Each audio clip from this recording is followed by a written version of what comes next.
بسم الله الرحمن الرحيم. أجعلتم سقاية الحاج وعمارة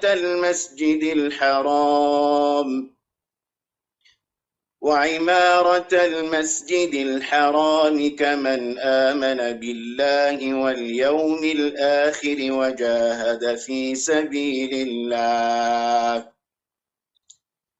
لا يستوون عند الله والله لا يهدي القوم الظالمين.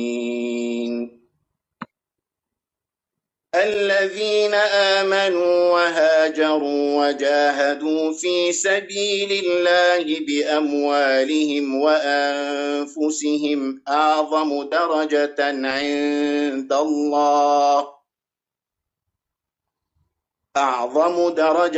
عند الله وأولئك هم الفائزون.